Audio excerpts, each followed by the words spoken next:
말씀 로마서 9장 19절에서 26절입니다.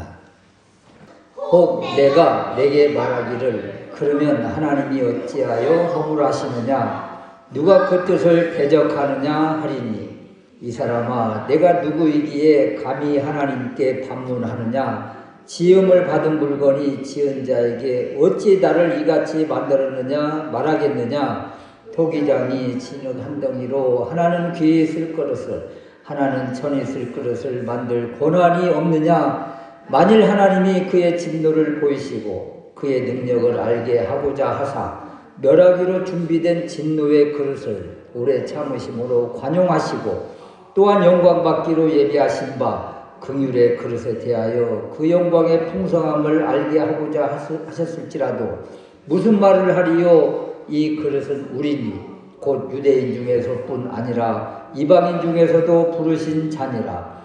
호세아에 그래도 이르기를 내가 내 백성 아닌 자를 내 백성이라 사랑하지 아니한 자를 사랑한 자라 부르리라. 너희는 내 백성이 아니라 한 그곳에서 그들이 살아계신 하나님의 아들이라 일컬음을 받으리라 함과 같으니라. 아멘.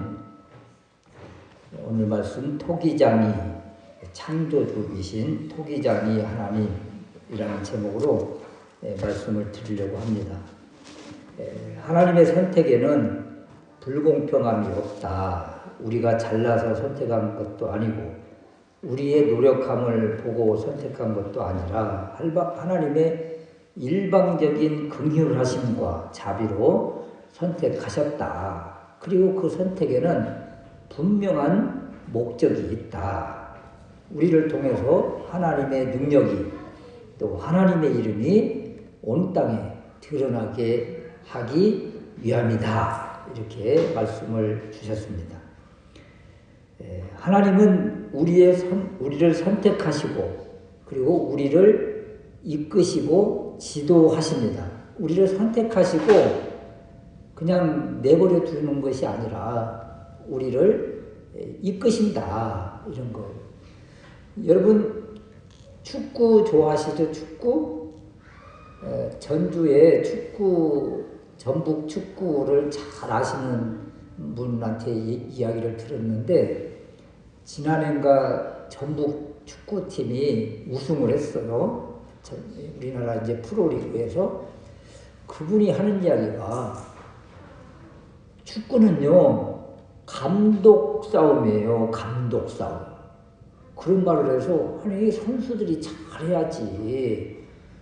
그랬는데 감독 지도자의 역량에 따라서 그 팀이 이기고 지고 하는데 굉장한 프로테지가 높다고 합니다. 만약에 말이에요. 요즘 손흥민 선수를 어떻게 쓰는가에 따라서 가끔 보면 뉴스에도 많이 나오는데 손흥민 선수 세계적인 선수를 미드필더나 이렇게 수비 쪽에 이렇게 많이 치중을 하게 되면 승리의 확률이 그냥 뚝 떨어진다는 거예요. 공격수는 공격을 하게끔 이렇게 감독이 잘 배치를 해야 그 선수의 역량이 잘 드러난다. 그런데 그런 선수의 재능을 이렇게 감독이 잘못 배치를 하면 아무리 뛰어난 선수라고 해도 드러나지가 않는다는 거예요. 그래서 감독 싸움이다. 이런 얘기를 합니다. 그래서 우리가 조금 부족하고 연약해도 우리의 감독이신 주님이 적재적소에 우리를 배치해 주셔서 그 선택하심의 이제 목적이 드러나게 이렇게 우리 주님이 하시는 거예요. 하늘이가 아까 그런 말을 했어. 나를 왜 이렇게 만들어가지고 이렇게 태어났대요. 이렇게 그런 얘기를 했는데 여러분 아까 송명희 시인 얘기 들어봤잖아요. 그런 환경 속에서도 공평하신 하나님을 막 높이잖아요. 그러니까 우리의 약함을 가지고 이렇게 원망하기보다는 약함 속에서 이제 하나님이 하실 일들을 자꾸 기대를 하는 거예요. 그럴 때 하나님이 우리를 이제 마음껏 사용을 하시는 것이다. 하나님이 얼마나 전능하신 분이세요. 그래서 우리의 약점을 강하게 하시는 거예요. 신사임당 알아요? 신사임당? 어떤 사람인가 알아요? 신사임당이 누구예요? 요즘 아이들은 위인전을 잘 안 읽는가 봐. 안 읽는가 봐. 신사임당이 사임당이잖아요. 그분이 서예에 아주 조예가 깊다고 그랬잖아요. 근데 어떤 잔치집에 가난한 여인이 한복을 빌려서 입고 왔는데 이렇게 국을 먹다가 얼룩이 진 거예요. 이거 이제 갖다 주려면 얼마나 욕을 먹겠어요. 또 물어낼 수도 없고 너무나 이제 막 어찌할 바 모르는 이 여인에게 그 신사임당이 그랬다고 합니다. 그 옷을 잠깐만 빌려주시오. 그래가지고 그 앞에서 먹물로 쫙 그림을 그 얼룩진 그림 주변으로 해가지고 그림을 쫙 그리니까 주변 사람들이 우와 이렇게 해가지고 그래서 그 이제 신사임당이 그린 그 치마를 가지고 장에 가서 팔아서 그 빌려온 그 집에다가 갚으세요 이렇게 했다는 거예요. 여러분 우리는 얼마나 흠이 많고 얼룩이 많아요. 그런데 하나님이 우리를 이 약점을 이렇게 만드셔서 더 좋은 곳으로 이렇게 하시는 분이십니다. 우리를 선택하시고 이렇게 하나님을 바라보게 하신 하나님이 우리를 그냥 그렇게 수치스럽게 그냥 두시겠는가? 하나님께서 창조주 하나님께서 우리를 그렇게 만들어서 빚어서 더 좋은 것으로 만들어 주신다. 아멘. 그래서 우리는 첫 번째 생각할 수 있는 것이 오늘 본문을 통해서 하나님은 토기장이, 우리는 그릇이다. 이걸 분명히 해야 돼요. 하나님은 무엇이라고요? 토기장이, 우리는 그분이 만든 그릇. 여러분 그릇은 토기장이에게 나를 왜 이렇게 만들었어요? 그렇게 이렇게 말할 수가 없어요. 토기장이는 좋은 그릇은 또 귀한 그릇은 심혈을 기울여서 이렇게 만들기도 하시고 또 막 쓰는 그릇은 또 이렇게 만드시고 이렇게 하시는 분이에요. 그런데 저를 왜 이렇게 쓰셨느냐고 항변할 수가 없다. 이 그릇은 무엇을 해야 되는가 하면 깨끗하게 해야 돼요. 깨끗하게 하는 것이 그릇에 마땅한 본분이다. 그러니까 토기장이에게 나를 왜 이렇게 만들었냐고 항변할 것이 아니라 우리는 그릇이 다 이렇게 사용받기 위해서 깨끗하게 해야지. 깨끗한 그릇에 국도 담고 밥도 담고 그러는 것이지 아무리 금그릇 귀한 그릇이라고 하지만 그것이 지저분하면 어떻게 그곳에다가 무엇을 담을 수가 있겠는가. 그래서 우리는 금그릇, 은그릇, 귀한 그릇, 천한 그릇 이런 것으로 인해서 뭘 판단할 것이 아니라 우리는 그릇이니 그릇에 마땅한 본분은 무엇을 담기 위해서 깨끗이 하는 것이다. 이것을 먼저 기억을 하고 더군다나 이사야서 64장 8절 말씀에 보면 여호와는 우리 아버지시니이다 그럽니다. 우리는 진흙이요 주는 토기장이시니 우리는 다 주의 손으로 지으신 것이니이다. 여러분 여기 분명하게 선언을 해주고 계시잖아요. 우리는 진흙 그릇이고 우리를 만드신 이는 우리의 아버지신데 아버지 토기장이신 아버지시니까 창조주 하나님이시다. 그럼 우리는 피조물이잖아요. 토기장이 주인이신 하나님은 창조주이시잖아요.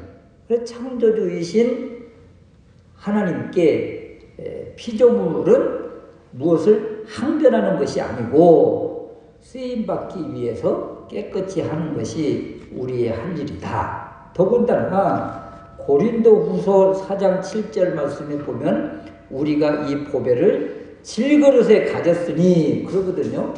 우리는 질그릇이에요. 질그릇인데 깨끗이 했더니 그곳에 보배를 주신 거예요. 보배. 이 보배가 누구예요? 예수 그리스도죠. 우리는 질그릇인데 그래서 하잘 것 없고 보잘 것이 없어요. 또 깨지기도 쉬워요. 천하기도 해요. 연약하기도 해요. 부족해요. 그런데 우리 안에 보화가 담겨 있다.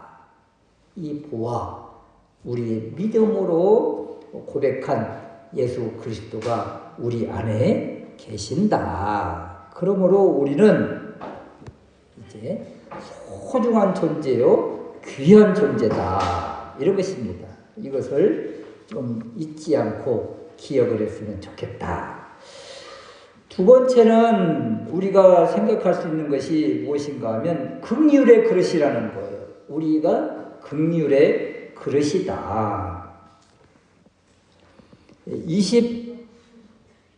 23절 말씀에 보면 또한 영광받기로 예비하신 바 긍휼의 그릇에 대하여 이렇게 말씀을 주시잖아요.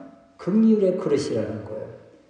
우리는 질그릇이면서 또 긍휼의 그릇이다. 그런데 긍휼의 그릇인 우리는 하나님의 영광에 이를 수가 없는데 우리를 보배를 담게 하셨고 그리고 하나님의 영광에 이르게 하셨다. 그래서 우리가 긍휼의 그릇이 되었다는 거예요. 처음에는 우리가 어떤 그릇이었는가 하면 22절 말씀에 보니까 진노의 그릇이었어요. 진노의 그릇은요, 그냥 깨뜨리는 거예요. 그런데 여기에 보배, 주님을 품었더니 이제 긍휼의 그릇이 되었다. 그래서 진노의 그릇은 죄악으로 가득 찬 깨뜨릴 수밖에 없는, 죽을 수밖에 없는 존재인데 여기에 보화, 믿음으로 인해서 이제 긍휼의 그릇이 되어서 하나님의 영광에 이르게 하셨다. 그러므로 얼마나 감사한 일인가 이런 것입니다. 선택해 주신 감사, 보화를 주신 감사, 하나님의 영광에 이르게 하신 감사. 그래서 선택받은 우리는 그저 감사할 수밖에 없는 그런 존재다. 하나님 왜 이렇게 하셨어요? 이런 것이 아니에요.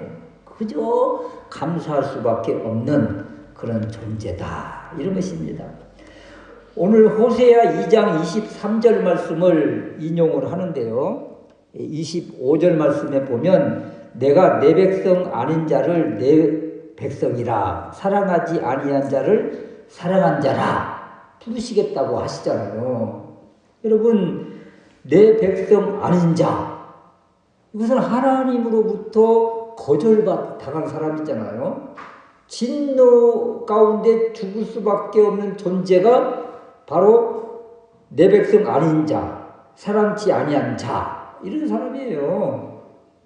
그런데 하나님이 우리를 일방적으로 너 내 백성이야, 내가 너를 사랑하리라 이렇게 선언해 주셨어요. 이것이 얼마나 큰 은혜입니까? 우리를 이렇게 불러주셨다는 거예요. 이방인인 우리는 이방인이잖아요. 이방인인 우리를 너 내 백성이야, 이제부터 너를 사랑하리라. 우리 하나님께서, 토기장이신 하나님께서 이렇게 선언을 해 주셨다. 그러므로 우리는 어떻게 해요? 그저 감사할 수밖에 없는 거예요. 그래서 오늘 이 9장의 모습에서는 일방적으로 하나님의 주권적으로 선택하신 감사, 사랑해 주신 감사, 하나님의 자녀 내 백성으로 삼아주신 감사, 진노의 그릇 깨뜨려질 수밖에 없는데 버릴 수밖에 없는 존재인데 긍휼의 그릇으로 만들어주신 감사. 그래서 이 오늘 이 말씀은 감사할 수밖에 없는 이런 모습이다. 그래서 우리 자녀를 바라볼 때도 또 우리 자신을 바라볼 때도 또 이렇게 한 가정을 바라볼 때도 감사할 수밖에 없다. 무엇이 좀 없어요, 부족해요, 연약해요 이러지 말고 그럼에도 불구하고 감사합니다. 하나님이 우리를 만드시고 우리를 선택하여 불러주시고 또 우리를 여기까지 이르게 하신 데에는 하나님의 결정에는 절대 후회하심이 없다. 실수가 없으시다. 이 하나님을 바라보면서 현재 우리의 이 상황 속에서 범사에 감사할 수 있는 우리가 될 수 있으시기를 주님의 이름으로 축원합니다. 아멘.